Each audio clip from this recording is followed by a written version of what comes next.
Hi, it's Neil Sean here on your entertainment news. I'm with one of my all-time favourite legends. I've waited so long to meet him. It's the one and only, the very gorgeous girls, Mr. Mark Wynter. Remember though, Mark?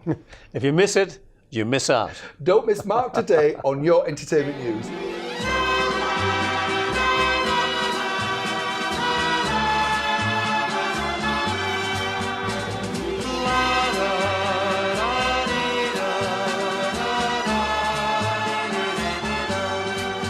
She's Venus in blue jeans, Mona Lisa with a ponytail. She's a walking, talking work of art. She's the girl who stole my heart. Mark, lovely to meet you finally, and thank you for being my guest today. On the table, we've got this fabulous album that you brought in, and I was just saying to you in the green room, I can't believe how many tracks you've recorded. And we were sort of saying how quickly you did them and all that sort of stuff. So tell me, first of all, how did the album come around? When they approached you, did you think, did I really do all of those tracks? Or was it a shock to you? The album came about because there's a company, Cherry Red, who put out compilations of people who have had hit records in the past and have a back catalogue. And my manager, Graham, got in touch with them to see if they'd be interested. And they said, well, does Mark have any other tracks apart from the ones that we know have been out on some compilations already? Yeah. And as it happened, I had about 20 other tracks of acetates and other things that some of them I'd recorded at Pi Records, which was my last record company. And then Pi went down the tubes and they were never issued, but I had the acetates. Wow, that's good though, isn't it? And they're good tracks, yeah. And I'd kept them all these years, many years. And also, I have things, I had a couple of videos of some work I did in Australia. I had my own television spectacular there.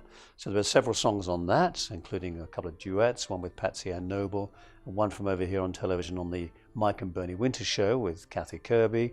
So there was a whole mixture of stuff that could be added to this compilation coming out. And so we discussed what was to come out, and we ended up with 95 tracks on 3 CDs, a 3 CD set, including 20 tracks that have never been issued before. So, but when you see, I love the fact that you've kept them, because as you rightly said, if you went back now to their archives, they might not have them, somebody's lost them, they'd be broken gone. them, whatever, you know. So did you, in your mind, was it just the fact that you thought, oh, well, I'll keep these because you never know, or was it just the fact that you'd recorded them, well, I'm having them? It was really the fact that I didn't see past the point of the fact that I had them, and it's one of the things about being a recording artist, I think, and a film actor, is you have something tangible. Whereas when you work in the theatre, which I do mostly now, if you're lucky enough to get a couple of good reviews, that is proof of what you've done. That's tangibility. Yeah. But other than that, a record or a film is a greater proof of what you've done, and hopefully it's good or acceptable and being reviewed well, and you have that for life. So yes, the answer is that I had these tracks, I had this stuff on video and DVD, some of it's been transferred to DVD, a couple of films I made and so on, and it's wonderful because that has made up my life. Yeah. And when I think back really to the time I started, when I was 17, and I said to you, I trotted along here to Decca Records when I was along here at the Embankment, and made my first audition and got my first record contract. I find it very hard to believe now that I've actually been in this profession for 57 years. Well, you don't look a day older. Stop it. I say to myself, well, have I really been treading the boards for 57 years? I mean, it's extraordinary. Because I love the fact that as well, we were talking about how, in a way, your access to people, to get a career going then. I mean, you were saying you were in the office and Lionel Bart just happened to be there. I mean, a huge name, even at that time. So the fact that he saw you and said, oh, well, go and see this guy, you wouldn't have those connections if you were starting. But a lot of it is being in the right place at the right time, isn't it? That's one of the things. And yes, singing for a music publisher, auditioning, hoping to get taken on as a demo singer, which was what I was doing. And Lionel Bart being in the outer office. And then he popped his head around and said, have you got a recording contract? And I said, no, I haven't. Of course, Oliver was going then. Things Ain't What They Used to Be had been a big success, and I'd seen both of them. And he said, well, and he gave me a contact to get in touch with my manager to get in touch with Frank Lee here at Decca Records, who was the head of A&R. But I mean, today you wouldn't be able to just telephone somebody and say, as my manager did, and say, I have an artist I think you'd be interested in. Would you give him an audition? No. Wouldn't get in the door. They wouldn't even speak to you on the phone. I mean, to have so many Fort Knox people to get through before. I mean, nowadays the classic phrase is, if you do get through to somebody, they say, would you bear with me? Yeah. I always want to say, certainly. What would you like me to take off first? We have all these, Good phrase, we have all these phrases there. Yeah. I'm sorry, I'm not at my desk. I've just stepped away from my desk. Yeah. Your call is important to us. Oh. Before you can actually ever get to anybody, and half the time you can't get to them anyway. Now, I'm going to ask you, when you first got your first record out, I'm always intrigued by this, and you've got the vinyl and everything like that, and you put it out. How thrilled were you, and did you go into a shop and look at it and stuff like that? Because I think people are so bashful. I think, I'd be like a shot looking at it. Absolutely thrilled to bits, because I had a handful of 45 RPMs, and my first the first artist that really knocked me out was Bobby Darin. Oh yeah. With Splish Splash and Lazy River, Mac the Knife. Because I'm quite a jazz fan as well. I love jazz music as well. I'm quite eclectic. I like classical music. I was taken to classical concerts by the headmaster, who was head of music at my junior school, along at the Royal Festival Hall here when I was about 10, with a group of other children. So the apertures within me musically were opened up quite early with classical music, and I used to come up here to the Kilburn State in Kilburn High Road and see jazz people like the MJQ. When I was about 14, I used to come up west, which was quite a big deal. So I've had I have quite a span of appreciation of all kinds of music, and I mean, yes. Hearing your first record on the radio, I think, was the real buzz. Yeah. The first time I heard my very first record, which was on Decca, as I say, Image of a Girl, played on the radio, that was really something. Well, stop your breath for a minute. Well, it did, because I had this handful of singles of my own, but then that I bought. But then to have your own single and see your name on the label, and at the time that record came out, I was doing. I'd auditioned for a summer season at Bournemouth as well. And I think I got it on the strength of the fact that I had a record coming out. Wow. But on the bill, it was on the pier at Bournemouth, on the bill, my name wasn't on it. It said, introducing the new Musical Express Discovery. Didn't say my name. Oh, God, that must be so annoying. And the record came out, and it was actually panned on Jukebox Jury. Arthur Askey and various other people, whom I worked with subsequently. He was a great old guy, but they all said, no, I don't think it's going to be a hit. Well, it was. It went to number 11, which was great. And I was staying in digs at Bournemouth, in Westover Road, 10 and 6 a night. Same breakfast every morning, bacon and beans. That was my beginning. And I was earning 15 quid a week. It was not bad. It was great. Yeah. So I love the fact that you mentioned Arthur Askey as well, because it would be surreal now to have a show like that and have a comic of his age criticising the 17-year-old on the boy's panel. Song. On the panel, like yeah. X Factor or something, you know what I mean? Yeah. Wow, But yeah, it is a thrill. But I think my first real thrill, first of all, it was obviously getting a contract, but you don't know what will happen after that. Yeah. But going to the Decca Studios, which were in West End Lane, over the other side of London there, and walking in, and all the musicians were in the studio. I know things aren't done like that now, but the whole orchestra. Were you nervous though, Mark? Because it is. Yeah, I guess I was a bit nervous. It falls on you, doesn't it? You know, I mean, they can just carry on playing the ring, but if you can't do it, you know. But when I heard it back through the big speakers in the studio, of course, that was a thrill for a start. And in fact, when I did this audition here at Decca, the A&R guy, Frank Lee, said, we've got a song, he said, which is a big hit in America, and I think it's a group hit in America, but we think it would make a solo hit over here, which was Image of a Girl.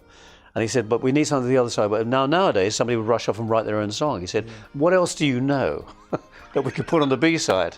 And I don't know why, but I immediately said, oh, well, I think I know the lyrics of The Glory of Love. And he had a pianist there in his office. So he trotted it through, we sorted out the keys, that's it, we'll do that. And that became the B-side. Is that quick? It all seems so simple. Yeah. Nowadays, it's, as you say, it takes months to make a record. Yeah. And if there's another track to be recorded, it would be like, well, can I go and write something? But you say it's like the folly of youth, though, isn't it? You go in and you're really you're kind of so happy to be doing it, aren't you? Thrilled. I mean, that's the thing. Yeah, because I must say, my sort of direction was not, I want to be a recording artist because I want to make loads of money. It really wasn't. It really wasn't. And I think if it was, I'd be, in a more fixed position today than I am. Although I'm not complaining.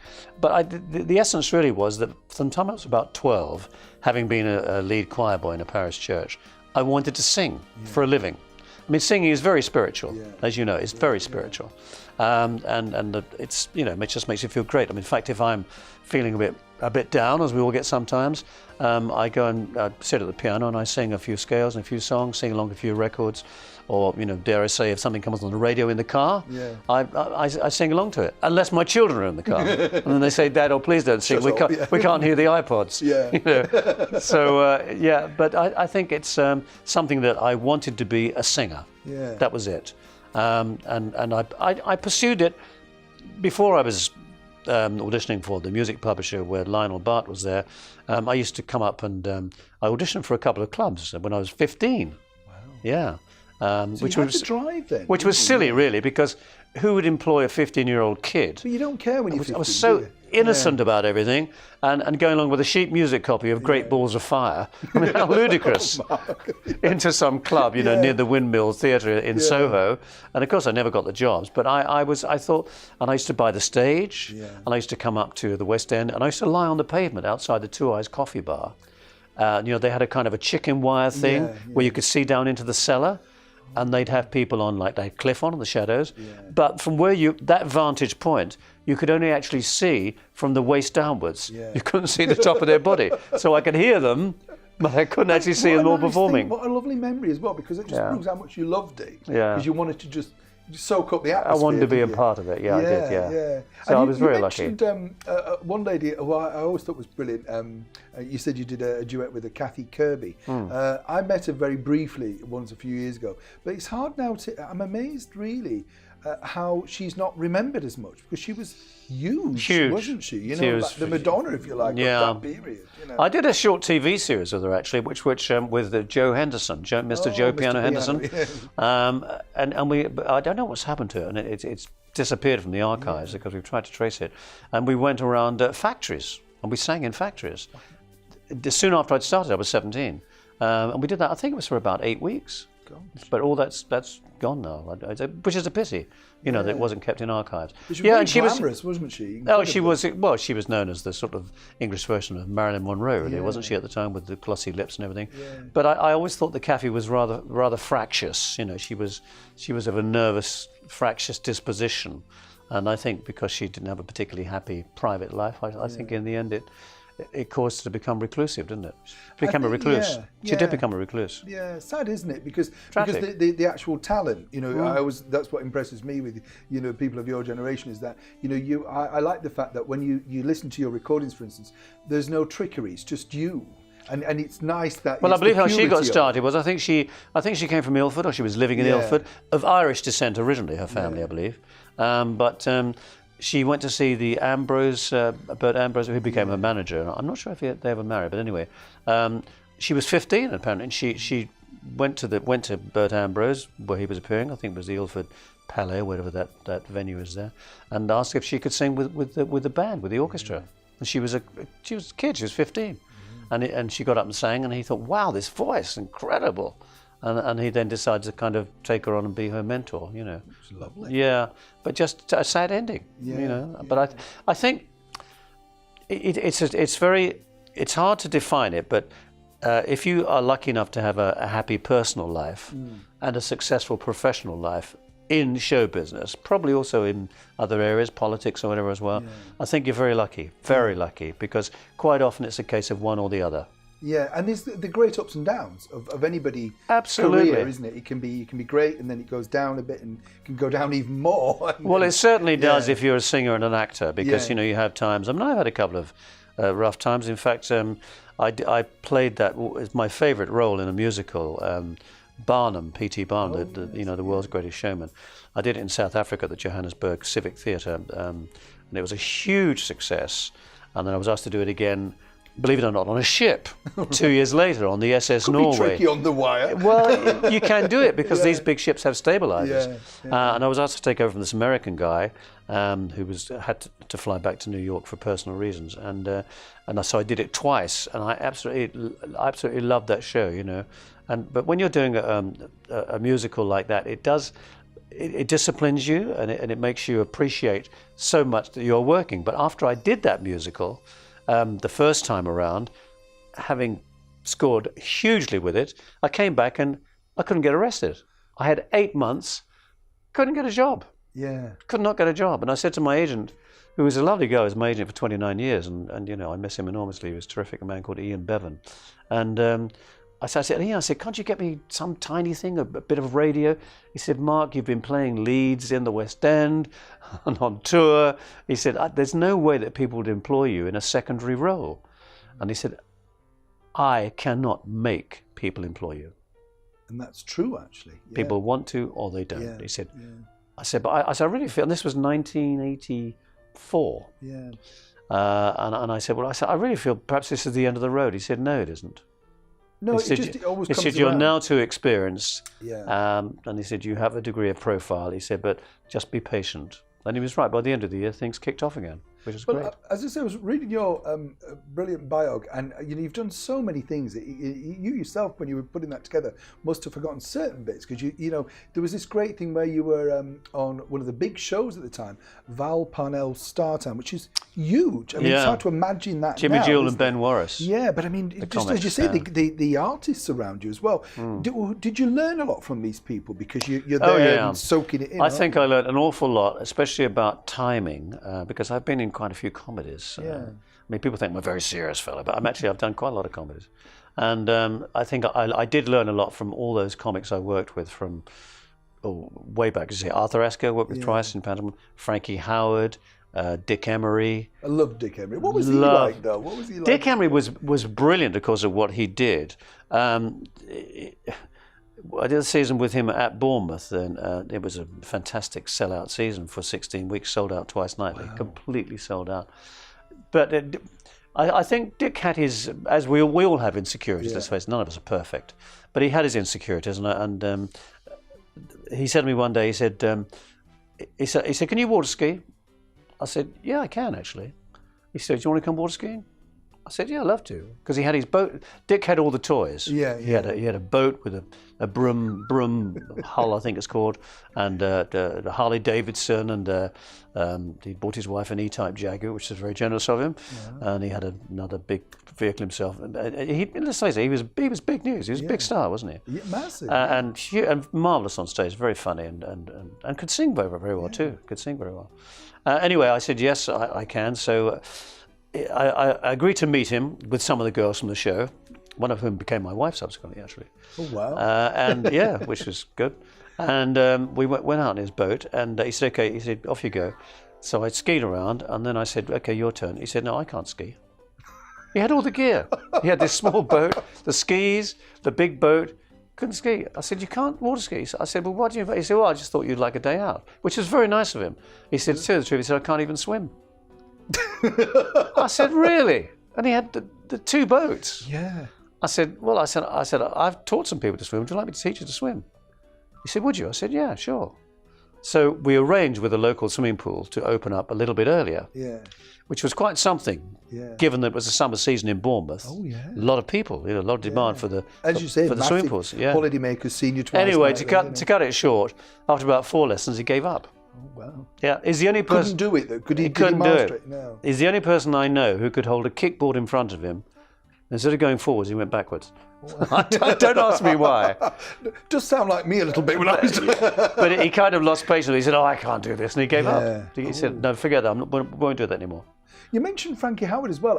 Funnily enough, I've just been invited to a sort of a drama about him, a play, and it must be strange, really, because when you see things like that yourself, you having worked with them and know them. I mean, I met him a couple of times, but very briefly. But what were your memories of him? Because he's always seemed I was very young. He seemed quite troubled to me. Oh, I think he was a trouble, but I think it was part of his appeal, wasn't it? That he looked a little bit stressed, I was a bit, a little bit like the world on his shoulders. A little bit, yeah. And he'd certainly had his ups and downs, as you know. I mean, it was through appearing at the Establishment, wasn't it? That club that Peter Cook and Dudley Moore, Peter Cook particularly, was running and put him on there, and kind of brought him up again into the public domain, as it were. Whereas he kind of slipped away quite a lot. Because I remember reading about him when I was a newspaper boy on a comic called The Radio Fun. Oh, yes. All those people, Arthur Asky, Frankie, they were in this comic. So it was extraordinary for me now as an adult to be working with them. That's what I mean. It was quite. Mate, when I don't often sit there and think, oh yeah, I worked with that. Yeah, I remember reading about him on the front page of the Radio Fund. But when I think about it now and I talk about it as I am with you, which is not very often, but I think, God, that really was quite something. Frankie, yes, I think he was troubled, and I think he had his insecurities, but he was a hell of a character, of course. Yeah. I did this pantomime with him at the Palladium, Jack and the Beanstalk, and don't ask me why, but when we first started the run, he used to come to my dressing room practically every night, certainly 3 or 4 times a week, and ask if he could borrow my makeup. What's all that about? I thought, I said, Frankie, can't you buy your own makeup? He just wanted a bit of company to chat, really. I think, really, you know. Yeah. But he was good. He was good fun. You had to be on your toes because he would do things that were unpredictable on stage. You know, he'd forget the script and go off and start talking to it. He'd say, "Mrs., what about you, Mrs.? Yeah, well, come on, you know, show us your titters and all that." You know, no, don't. No, don't. You'll shock the audience. Yeah. You know, he was a hell of a character. And you're young. I don't know if this really, but you're very young, so you're learning, aren't you? Standing next to them all the time, thinking, "Oh, I see. This is." So that's what, as we started out saying, working with all these people. In fact, working with Frankie in that, although I played some comedy in rep. I'd done quite a lot of rep before that particular production at the Palladium with Frankie, and that was a long one. You can't believe it now that it ran until the beginning of March. Yeah. The pantomime from the second week of December, and it was extended. It ran till the end of the first week of March. I mean, extraordinary. Summer holidays. Fantastic. I mean, in that theatre, which is over 2,000 seater, you know, we did phenomenal business. It was wonderful. It was probably one of the last of the really big production pantomimes. It was a really wonderful pantomime. But after that I did a comedy which came about through working with Frankie in that show, because there was a thing that happened which was accidental at first, and I know it sounds like a corny old cheesy old gag, but Jack and the Beanstalk, the cow's udders fell off. So of course Frankie made great capital out of that and put his hand up the cow's inside and all that nonsense, you know. And I ad-libbed with him on it, you know, and I said things like, Frankie, you know, if you keep ad-libbing like this, you're putting me off. He said, I'll put you off, I'll throw you off into that bloody pit if you're not careful. You know, he was marvellous. But from that, and I didn't know at the time, after that finished, I was offered a tour of a Noel Coward play called Present Laughter. Oh, yeah. Playing a wonderful role of Roland Mall, who is the would-be eccentric young author, a part originally created by Richard Briers many years before. Oh, yeah, lovely Richard. It's a wonderful part. Yeah. And it was a national tour of 12 weeks. It was hugely successful, extended by a further 6. And I played the part of Roland Mall, very eccentric. I grew a beard and cut chunks out of it. And I played him as a young student who was trying to knit a scarf, but also he was vegetarian, always eating carrots. I don't know if you know the play, do you? Yeah, I do. Yeah, it's a great play. It's brilliant, isn't it? Yeah. And Gary Essendine, who's the main character, was played by that wonderful actor Peter Wingard, who Jason King. I'm so sorry he's not on the scene anymore as an actor, because he was terrific. Yeah. And he directed it, and he was very, very good. And of course, Gary Essendine, the character, is besieged by this young author who keeps wanting him to read his would-be plays that are all dreadful. but every time but he's rather shy as well, so every time he comes in and shakes hands with Gary Essendine, he pulls his hand down practically to the floor, but he looks away as he's doing it. When he says, "I'm very pleased to meet you, Mr. Moore," and he goes, "I'm pleased to meet you," does that. So it was a comedy gag, so the other person's practically fallen to the floor. So it's a running gag. Yeah. And it was hugely successful. And I said to the impresario, quite some weeks into the run, when he came, it was Duncan Weldon, I said, I'm delighted to be playing this part, Duncan. I said, but what made you think of me in this role? Because it was so unlike anything I'd done before, you know. Yeah. Although, as I say, I played bits of comedy and rep.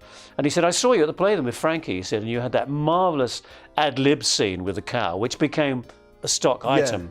It's a showstopper almost, isn't it, then? It was. It was a showstopper, it was. He said, the timing and the rapport and everything was marvellous, and I thought you'd probably be very good in comedy. Wow. So that's nice, isn't it? Well, that's what I mean. It goes back to, you know, being in the right place at the right time, somebody seeing you, as well as thinking you can do the job, of course. Yeah. So it's a combination of things, but, you know, there is a lot of luck in it. Absolutely. But if you've had some experience and if you work at your craft, as I'm sure you have, well, you know, and if we all are lucky enough to get opportunities, then you study what you're doing. Yeah. So I used to watch all these comics, stand in the wings and watch them, and listen to their timing, and it's the same with singers. You know, you listen to a singer, you listen to their phrasing, their breathing. Absolutely. You know, you don't just get up there and open up. Well, you made me think of two people who you worked with, and it's a very famous poster in Blackpool with Eric and Ernie. And I remember seeing you, you were in an exhibition a couple of years ago, actually, and you were pictured on a dodgem in Blackpool in 1965. Was I? Well, that's... And you kind of look a bit depressed, to be honest, Mark, on this dodgem. But when you mentioned it's because I kept bashing into people. When you mentioned it, I was thinking about Ernie's dreadful plays, what I wrote, you know, because the character you played in Present Laughter is this, whatever. I mean, they were, again, I only make Eric very briefly, and you Ernie a little bit, but again, you're a young boy, you're in a massive, successful show, brilliant new theatre in the heart of Blackpool at the time.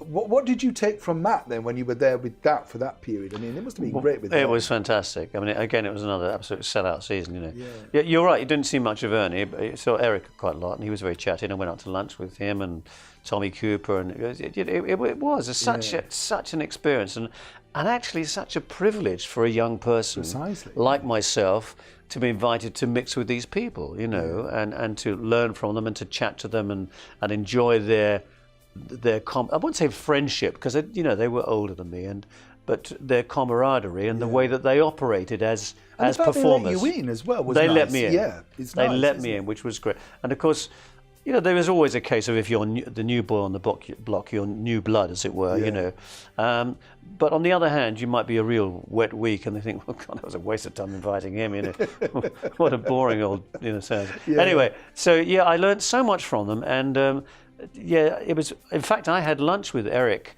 I was up near Stockton-on-Tees, and he and Ernie were playing, I think it was whatever the club was in Stockton-on-Tees, nearby, and Eric and I, not Ernie, were staying at the same hotel, and I had lunch with him not long before he sadly left us, which was quite tragic, really, and that's another incredibly gifted, though, naturally gifted. You talk about talent, but it's like you say, you can teach talent to a point, but then there has to be a point where it comes naturally. I think there has to be some spark, and there has to be, and also.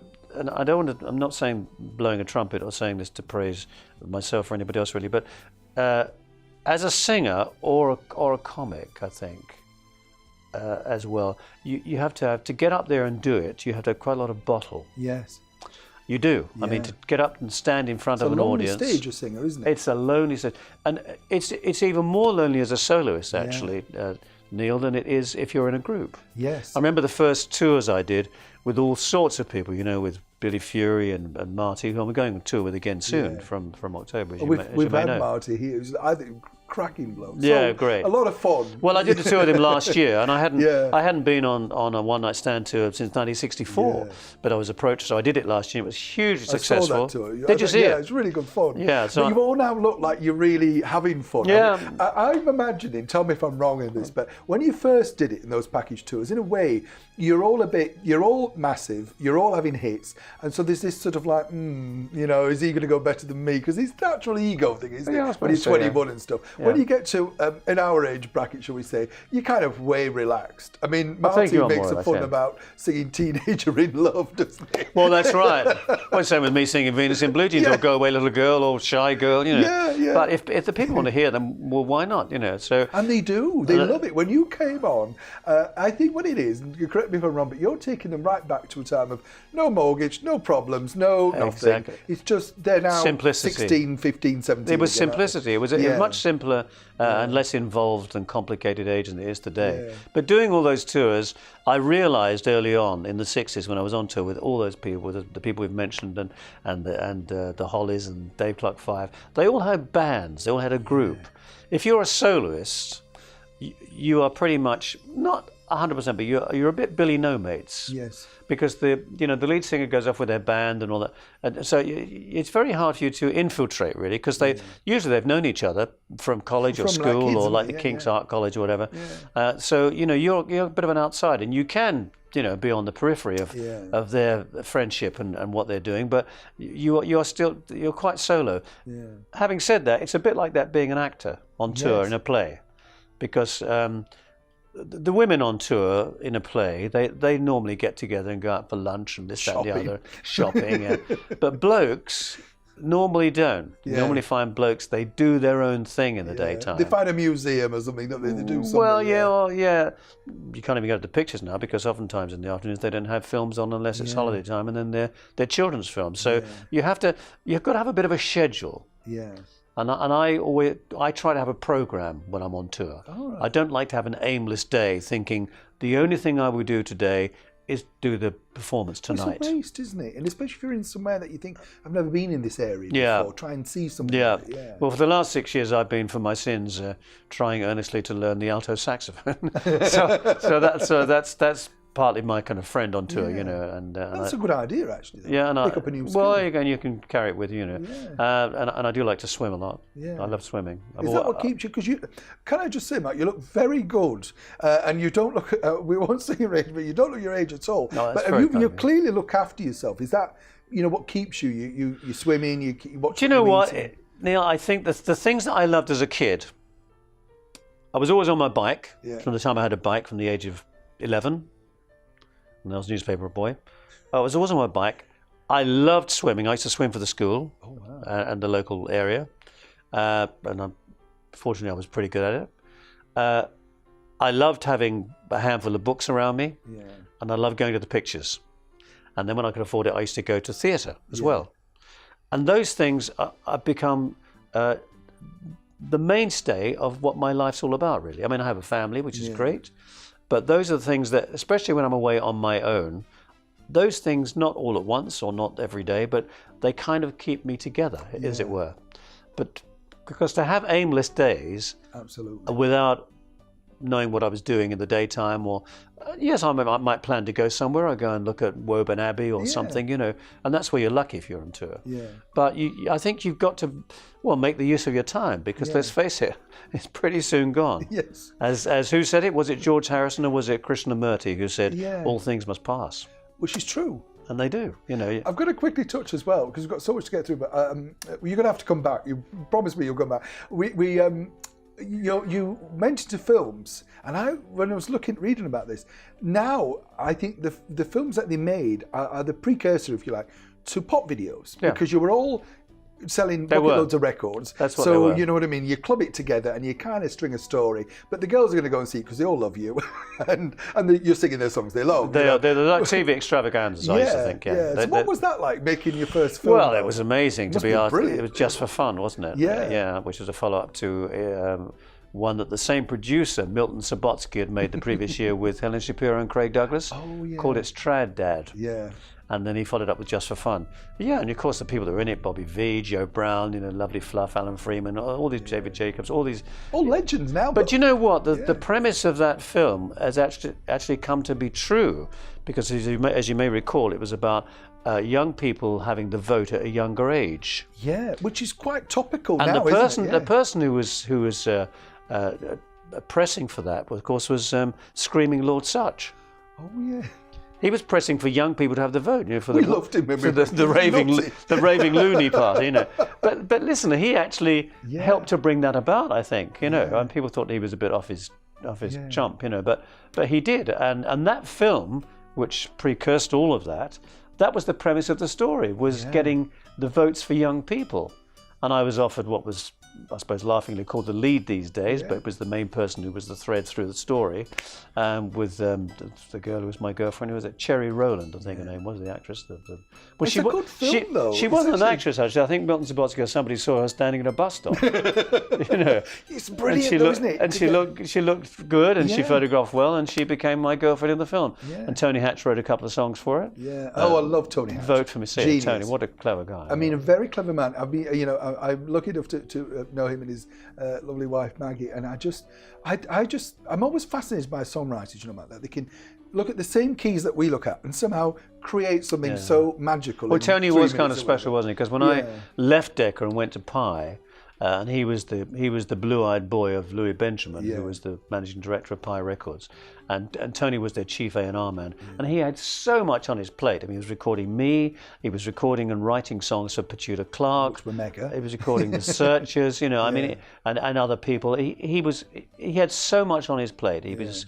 Just never stopped. And I think he was in his early 20s. Yeah. And he'd only recently, I believe, come out of the army. I think he was basically a trumpeter who could play piano and also orchestrate.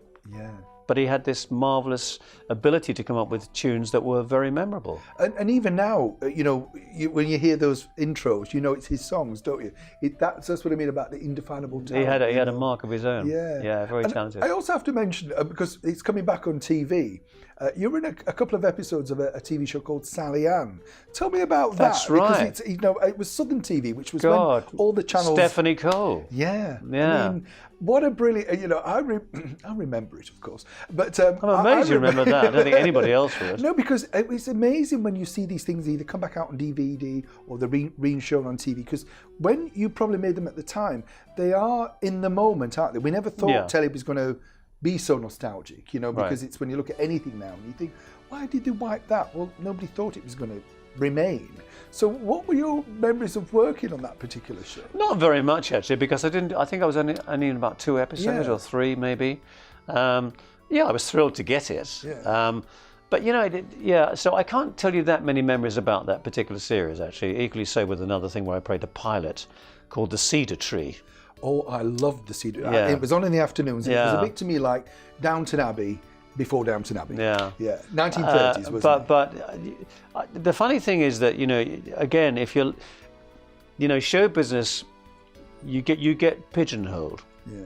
And if you kick off with something very successful in the theatre, it's very hard to be moved over and find the same success in television and film.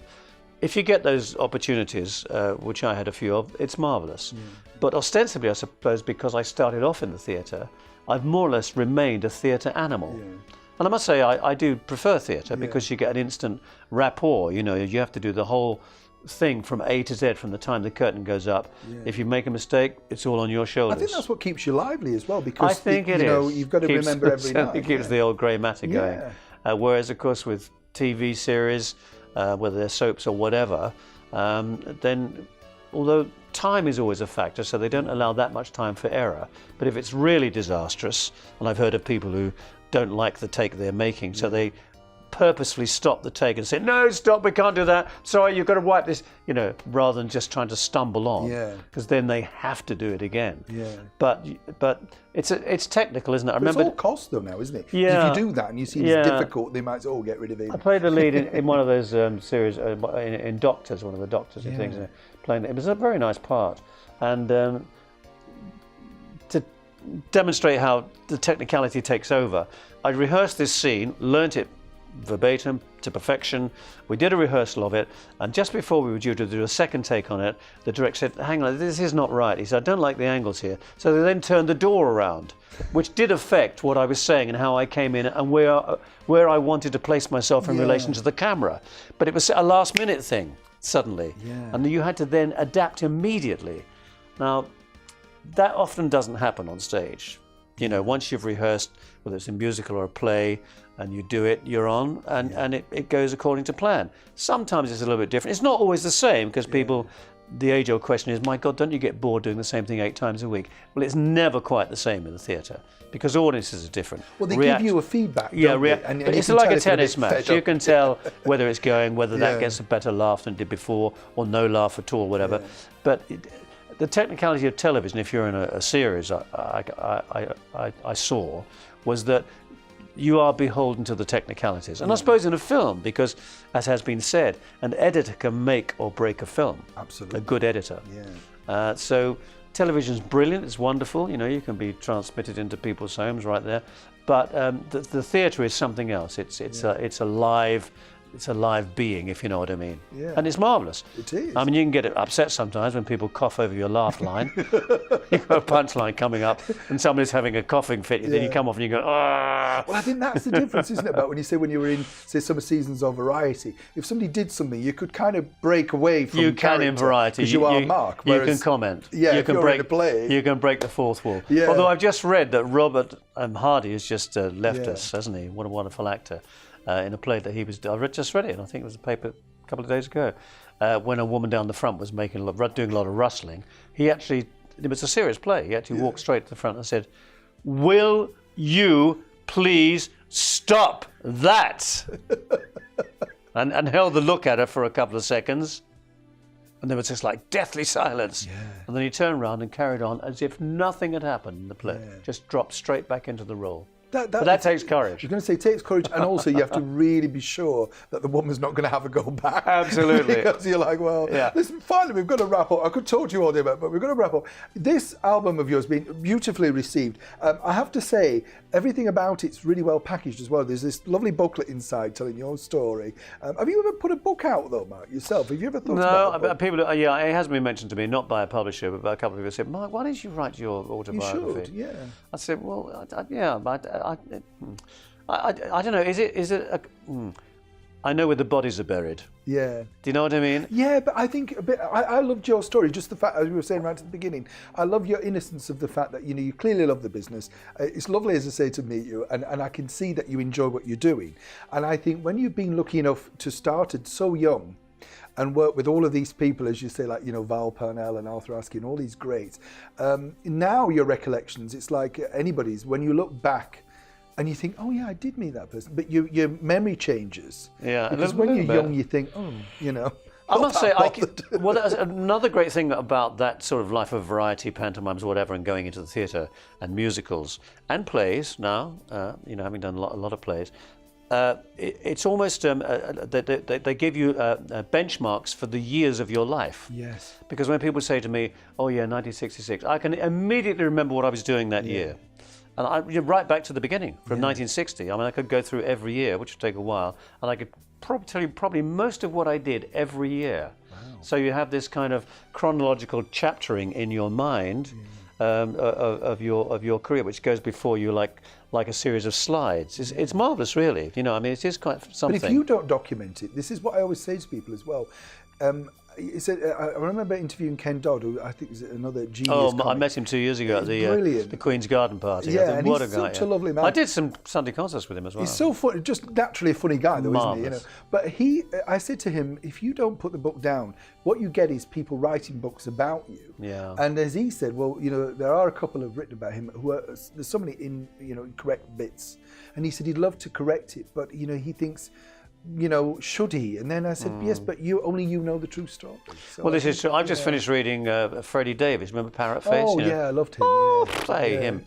Called Funny Bones. Yeah. Fascinating. Yeah. Absolutely. And you've worked with him because I have. He's fascinating when you've worked with him. I think, absolutely fascinating. I said, and I saw him recently when I was at Harrogate, and he came to see the show with his partner Lisa. And we discussed it. I said, I can put your book down, Freddie. It was just marvellous to hear his beginnings through being a Butlins redcoat and all that. I know that sounds like an old story, lots of people did, but there are lots of things in his personal life that happened that were rather tragic. Yeah. His young brother drowned when he was very, very young, and that's why they moved up north, because actually he came from the south originally. But his book was fascinating, how he was inspired by a distant family relative who was a comic. Yeah. That nobody knew much about, but he kind of rediscovered him. And I think the key of what I've read the same book, and I think the thing, and it goes back to the essence of show business, he kept reinventing himself. Yeah. Because ultimately, funny is funny, and he's a funny man. Yeah. But the bottom line is, there was a period when he was working as an entertainment officer in, that's right, in either America. a boat or something like he that. Was in Miami. Yeah. And I was thinking, how did you end up from that to that? And, but really, the funny comes back, and people discover him, and then became a big film star, didn't he? Yeah, later Funny Bones. Yeah. Very clever guy. Yeah, well, whether I write the book or not, who knows? But I sometimes feel. I mean, I've read some that were real page turners. Yeah. Michael Caine's first book was marvellous. And also the first book of Alec Guinness, Blessings in Disguise. Oh, yeah. Couldn't put it down. Wonderful.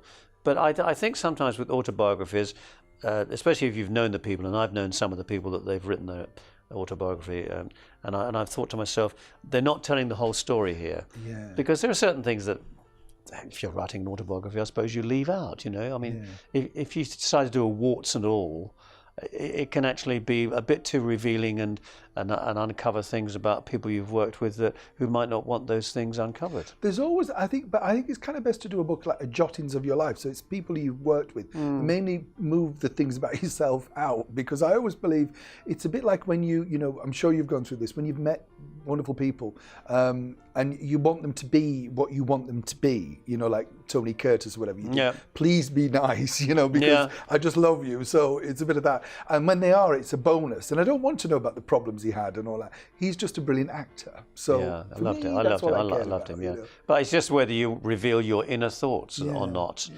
And sometimes your inner thoughts might be very interesting to a reading public, but on the other hand, I always believe there's a certain mystery. I mean, I admire people that can keep themselves really self-contained. I mean, I know it became a bit of a thing of Bob Dylan's to be, a little bit unusual and secretive and arrive in Great Britain holding a great light bulb. What the hell did that mean? You know? But you've remembered it. But I remembered it, and all those things. And I'm a fan of Bob Dylan. I think he's a brilliant lyricist, particularly.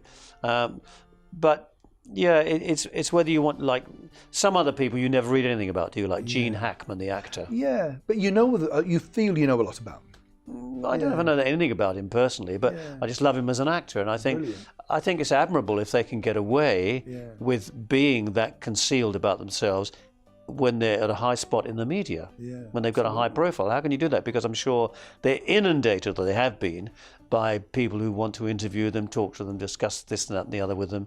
I mean, I don't read Playboy anymore. Sometimes you got some revealing nice interviews in Playboy years ago. I'm sure you don't remember those, Mark. Yeah, I do.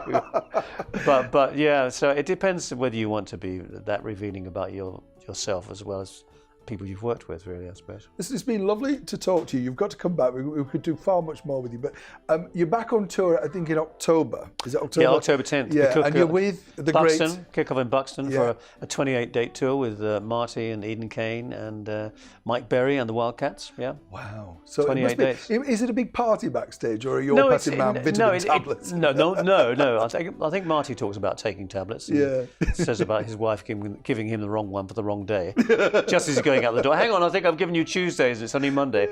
But yeah, it was great fun. I must say, it was great. It was a full circle, really, isn't it, for me? Because, as I say, it was only that I went to see a show of Marty and the Boys 3 years before last year, and Derek Nichol, the promoter, was there. Yeah. And he said, "Have you ever thought about doing one of these tours, Mark?" And I hadn't. I'd never done a Silver Sixties or anything. Yeah. I hadn't been on tour since, as I say, since '64, because I'd been lucky enough to be in musicals and plays and so on, and working in all over the world as well as Great Britain.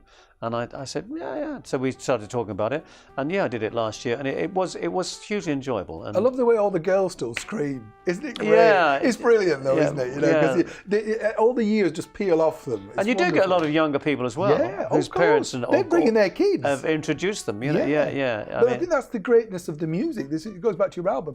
It is great because they bring their children. Sometimes you see little grandchildren there, but they're just enjoying the atmosphere of a good fun. I describe it as a great fun pop party. Yeah, it was great fun. It really was. And being the new boy on the block, by the end of last year's tour, as I used to say near the end, that the boys in the band have now accepted, which is great. And they let me, when we go back to the hotel, they let me join in their games.